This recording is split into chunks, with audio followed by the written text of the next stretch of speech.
My name is Tarriah Provost. I'm 17 years old and I'm a senior here at Little High School. I am a recipient of the 2015 Gates Millennium Scholarship.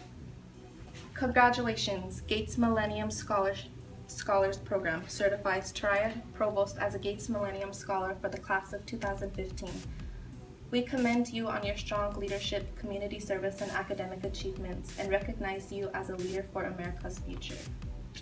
Signed, Larry Griffin, the Vice President. When I first found out that they were getting their letters back, I was down in Boulder, so I was away from home, and I was calling all my family members to go and check my mail, but nobody was answering, and I was like really nervous because I was having second doubts at first. Like I couldn't imagine what my plan would be if I didn't get it, or I knew there were other resources for me, but you know, I wanted it so bad. And finally somebody picked up, one of my neighbors, Alice Phelps.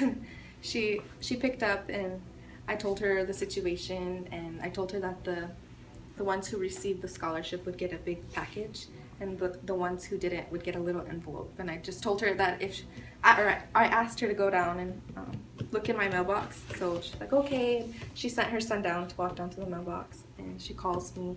She's like, wow, he's bringing back a big package. And that's how I knew that I got it. And like I was really shocked. I couldn't believe it, and I still didn't cry. Like it didn't hit me on the emotional level yet. Like just really on this, yeah, it doesn't feel like reality yet.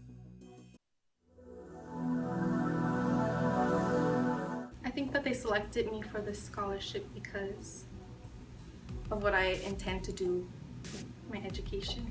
When I think back to when I wrote my essays, I really tried to paint a picture of them, life for me as a Native American. I grew up in what we call the Thunder Valley community, which is between Sharps Corner and Rocky Ford.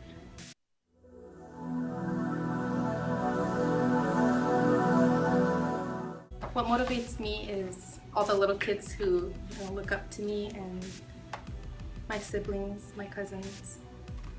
As the oldest granddaughter of my Tio Shpaye, I feel a leadership role and that I need to set the bar high for them. That way, when they're my age, they'll know what to strive for, and they can go off and accomplish a lot more than I've accomplished.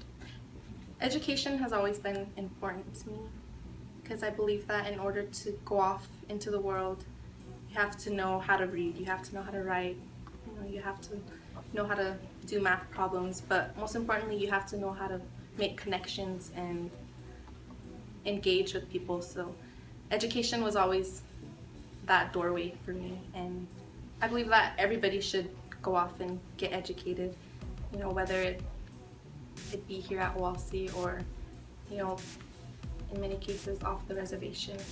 It's really an honor to receive this scholarship because before this I was really scared, because there's a lot of people who can't afford to go to school and who have to set aside their dreams and take different routes, which I think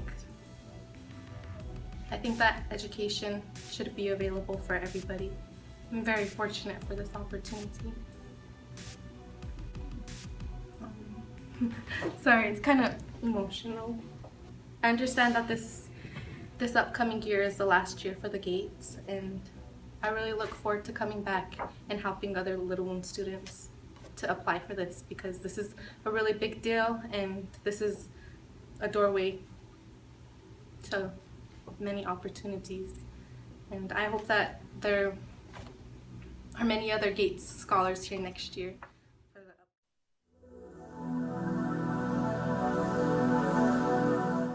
Growing up, you hear a lot of stereotypes about Native American people and living on a reservation. I never seen it that way. I was always really proud to come from the Pine Ridge Indian Reservation, and growing up, my favorite books to read were the ones about, the Lakota Sioux, and I read about how our tribe was, our people were the only, or to defeat the U.S. government. That made me really excited because, who else can say that? And who else can say that they stood against the U.S. government and fought for what they believed in? And if they hadn't done it, we wouldn't have all that we have today. We wouldn't have, our tribes, our reservations. They would have wiped out everything, but we're still here and we're still standing as one people, which is something that we should all be really proud of. As a Native American, we're very rare. We're resilient, and the farther that you go from the reservations, you aren't going to see a lot of Native faces around, which makes me proud because, we're rare. There are not many like us.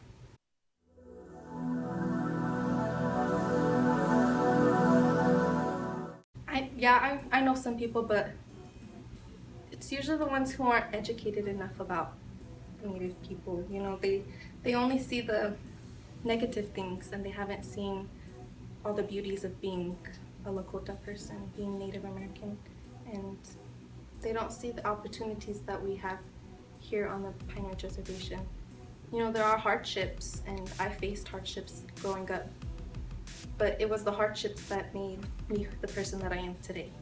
And I was lucky because I had the Lakota way of life to turn to, and I grew up and I had those ceremonies for guidance, and I think self-identity is very important, and we must know who we are and where we come from.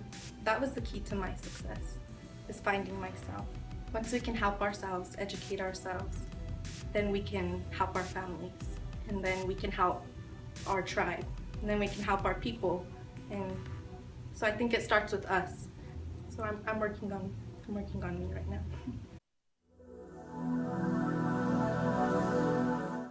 As a young girl, I was very influenced by my grandmother, Gloria. My grandma worked at Changleshka, which is a women's shelter that used to be here in Kyle, South Dakota. It's no longer open. Growing up and seeing the work that she did in her community and for her people was, it's very inspirational. And it motivated me a lot. At the time, I didn't know what kind of work she was doing. All I knew is she worked at a shelter, and she would take me sometimes. And when I was there, I seen a lot of women coming in and out, and I used to play with their kids. I didn't know why they were there. Sometimes I would never see them again. But as I got older, I began to understand what she was doing, and she was helping women who were suffering from domestic violence and drug and alcohol abuse. And seeing that at such an early age, and seeing the conditions that they were in, it kind of touched me, and it triggered something inside. And as I got older, what I learned and what I seen began to apply to my life. I think the most influential throughout my high school would have to have been a lot of the Teach for America teachers. Probably Kiva Sam and Devaney Buffalo, because they were my nominators and my recommenders for the Gates. And I didn't select them because they themselves went off to college and pursued education, but I selected them because throughout high school they were always there. They always pushed me and they motivated me, and they weren't just my teachers, but they were my friends. It was really nice to have them to fall back onto.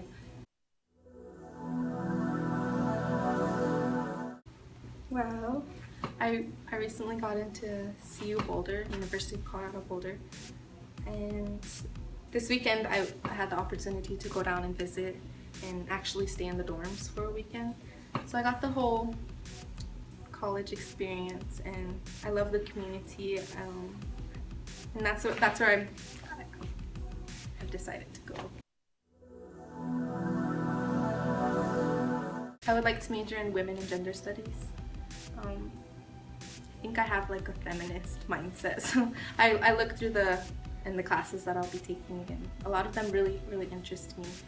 And Yeah, so I would also like to do a minor in American Indian Studies.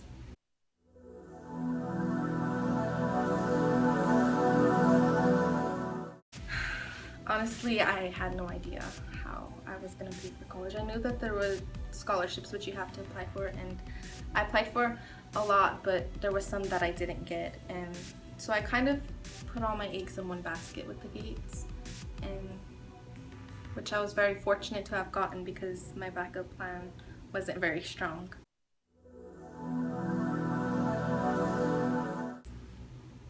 I just want to thank all the staff of Little Moon High School for those who pushed me, who challenged me, and who always kept up with me. I'm very fortunate for my support group, I'm very fortunate for my support system, and special thanks to all my family, the Thunder Valley community. What's funny was I actually made a mistake on my application. There's 8 essays, and they each have specific topics, and I submitted a leadership essay into one of the last essay topic, which is, are there anything else you would like to tell us that would help us evaluate your nomination? So I submitted the same essay twice, and when I didn't know until last week when I was looking through and reading all my essays, and then I found out and I was like, oh my god, this is a big deal, like, because my last essay was a really good one, and it was my favorite essay, which didn't get submitted, or that never got read, so I call it the essay that never got read. And that sucked. That. Do you still have it? Yeah, I still have the essay, and it's really, really good, and I worked really hard on it. Can I share it with this video? Yeah, I don't have it with me, but yeah, it's a really good. Or maybe you can just read it for the camera. Yeah, I could probably go up after this and go get it, and then I could read it. My Native American people share a magnificent history. Rich in our astonishing diversity and spirituality, we fight to contain an everlasting way of life. Although having to overcome one of the most mass genocide killings in history, we are also rich in tragedy, deceit, and the loss of our sovereignty and our homelands. We are what are left of the massacres and killings of the Oglala people who suffered dearly from the colonization of Europeans and the theft of our sacred lands. We, Indians, are survivors, and we will continue to survive through poverty, degradation, and dehumanization. I often wonder if being born an Indian is a burden or a blessing for me. Either way, it is not an easy life to live. There are times when I suffer from discrimination and inequity because of the color of my skin. I reside in a highly populated Native American state. Therefore, store managers magnify dark-skinned individuals like me to assure that I am not shoplifting to gather necessities for our impoverished needs. When my teammates and I travel off the reservation to play sports, there are times when we are called spiteful names, such as savages and dirty Indians. I do not understand why my Native people are made out to be so horrible by the white population within South Dakota border towns outside of our reservation. I figured that maybe because we do not have economic stability on our reservation, that they would show us a little respect for the money that we are contributing for their wealth. That must not matter, because at the end of the day, we are still Indians, and just like our ancestors, we are fighters and will soon become a humanity of recognition. Unfortunately, racism continues to exist here today. It wasn't until I had traveled outside the borders of my reservation that I began to realize the resilient and rare being that I was bred to be. When I was provided with the opportunity to journey beyond the racist South Dakota borders to the East Coast to visit four prestigious schools, Dartmouth, Harvard, Columbia, and the University of Pennsylvania, I was truly allowed to be the person that I was on the inside. I was no longer judged by my brown skin or defined by the stereotypes and prejudice against Native American people. When approached by students and professors from these prestigious schools, I felt great honor and pride when I introduced myself as a member of the Oglala Sioux tribe from the Pine Ridge Indian Reservation. I was introduced facial expressions of recognition and respect, for some had never met a real Native before. For once, I was no longer ashamed of the native rich blood that flows gracefully through my veins. I felt pride and dignity for the indigenous people that I represented back home. From that day forward, I had changed my biased opinion that all white people were cruel, racist individuals. I came to the conclusion that I need to experience life beyond South Dakota. Today, my life is no longer a battle between color and race, or the rich and the poor. It is now a battle to reclaim my identity versus the antagonist of allowing myself to be silenced and forgotten about. What if I am you, and you are me? What if we are all the same person, but just living in separate bodies? Would you fight for the root of all humanity to be recognized? Through spiritual acceptance, I had learned that all living things shared a connection with each other through energy, that I began to understand the true importance of my curiosity.